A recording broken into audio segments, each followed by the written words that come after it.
पाकिस्तान एक एग्रीकल्चर मुल्क है और 76 सालों में हम अपने किसान को माशी तौर पर मजबूत नहीं कर पा रहे हैं। पाकिस्तान में बैम्बू जो है अभी तक सिर्फ हमारी बिल्डिंग कंस्ट्रक्शन के अलावा किसी और चीज़ में इसका कोई खातर खा इस्तेमाल नहीं नज़र आ रहा। तो अगर आप पाकिस्तान में बैम्बू फार्मिंग की बात करें, हमारे जो नदी नाले हैं, हमारी सड़कें हैं, हमारी नहरें हैं, दरियाओं के साथ साथ ऐसी ज़मीनें हैं जिसके ऊपर बैम्बू काश्त किया जा सकता है, लेकिन हम इसके ऊपर काश्त नहीं कर पा रहे। पाकिस्तान में ये भी एक बात बहुत देखी जा रही है कि जैसे हम किसी चीज़ की फार्मिंग में बहुत ज़्यादा इजाफा करते हैं, उसकी प्राइसेस में बहुत ज़्यादा कमी आ जाती है। किसान का पाकिस्तान प्रोग्राम में हमारी हमेशा से कोशिश होती है कि हम अपने लोगों को उसकी ऐसे इस्तेमालात भी बताएं जिससे उसकी जो है इस्तेमालात बढ़ जाएं और उसकी खपत जो है मार्केट में बहुत ज़्यादा हो जाए। अगर बैम्बू की बात करें तो पाकिस्तान में बैम्बू सिर्फ जो है वो बिल्डिंग कंस्ट्रक्शन में इस्तेमाल किया जाता है। जब दुनिया में जाएं तो इसके वो टूथपिक्स के लेकर इसकी बेकरी जो स्टिक्स बनाई जाती हैं, इससे आर्ट एंड क्राफ्ट का काम लिया जाता है, हमारा बैम्बू फर्नीचर बनाया जाता है, इससे बड़े बड़े घर बनाए जाते हैं। आज हम मौजूद हैं कसूर के इलाका में। ये पूरा एक एरिया है जहाँ पे पाकिस्तान में सबसे ज़्यादा बैम्बू जो है वो उगाया जाता है। इसके अलावा पाकिस्तान में सरगोदा के इलाके में बैम्बू उगाया जाता है। इसके साथ साथ हम सियालकोट, हमारा जो है मंडी बहाउद्दीन में भी बैम्बू की बहुत बड़े लेवल पे काश्त की जाती है।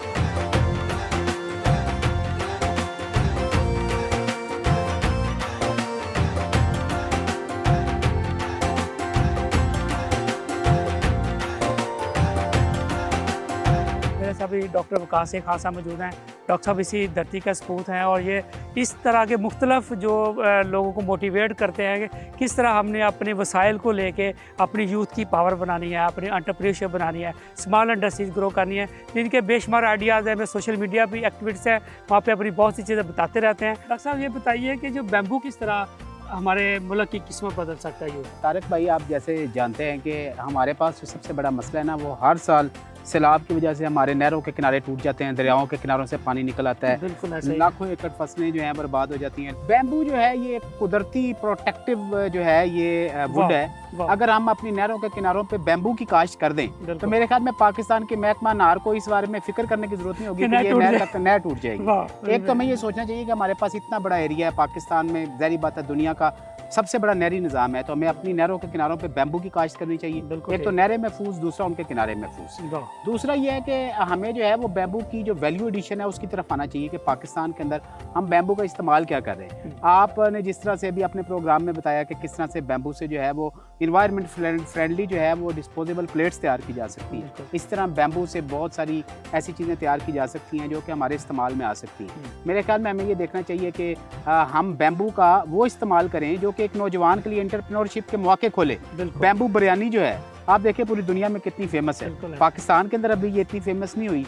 इसी तरह से बैम्बू में चाय तैयार होती है। हमारे यहाँ जो है वो तंदूरी चाय मशहूर है, लेकिन बैम्बू चाय जो है वो बैम्बू का जो पानी है वजाते खुद जो बैम्बू के अंदर होता है ये शुगर के लिए बहुत ज़्यादा मुफीद है। बैम्बू का जो है वो कावा, बैम्बू की जो है वो बैम्बू में टिक्के लगाए जाते हैं, बैम्बू कढ़ाई तैयार की जाती है। तो हम जो है वो छांगा मांगा में हमने एक जंगल के बीचों बीच एक सेटअप जो है वो तैयार कर रहे हैं, एक बैम्बू विलेज के नाम से, जहाँ पे ये सारी चीज़ें जो है ना वो हम कोशिश कर रहे हैं। डॉक्टर साहब आपने आइडिया दिया। मेरा ख्याल हमारे जो यूथ है, जो हमारे बच्चे हैं, अगर एंटरप्रेन्योरशिप पे जाए तो इतनी ज़्यादा पोटेंशियल चीज़ें मौजूद हैं एज ए एग्रीकल्चर कंट्री कि हमें शायद किसी और चीज़ की जरूरत ही ना पड़े। बिल्कुल ठीक। तो ये जो आप बैम्बू टूरिज्म विलेज बनाने जा रहे हैं, इसके बारे में ये क्या कॉन्सेप्ट है? डॉक्टर साहब, मैंने देखा है कि स्मॉग का इतना बड़ा मसला है, लोग जो है आलूदगी से कुताए में, हर तरफ ट्रैफिक का शोर है, हर तरफ जो है आलूदगी है।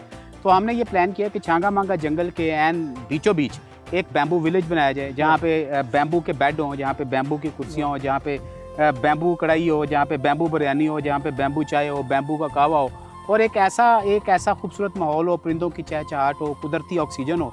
तो हम चाहते हैं कि लोगों के लिए एक ऐसा रिक्रिएशनल स्पॉट क्रिएट करें जहाँ पे लोग आएँ तो वो नेचर को एंजॉय कर सके। और बैम्बू जो है ये एक नेचुरल ट्री है। आप देखें बैम्बू जो है इसकी जो 4 साल फसल है और वो कितनी ज़्यादा प्रॉफिटेबल है। अगर एक किसान जो है वो अपने इलाके के अंदर अपनी ज़मीन में बैम्बू बोता है तो 1 एकड़ जो है उसे 10 लाख रुपया देता है। कोई फसल इतने पैसे नहीं देती, और अगर उसी को वो प्रोसेस कर ले तो ये 10 लाख जो है ये 20 लाख में कन्वर्ट हो जाता है।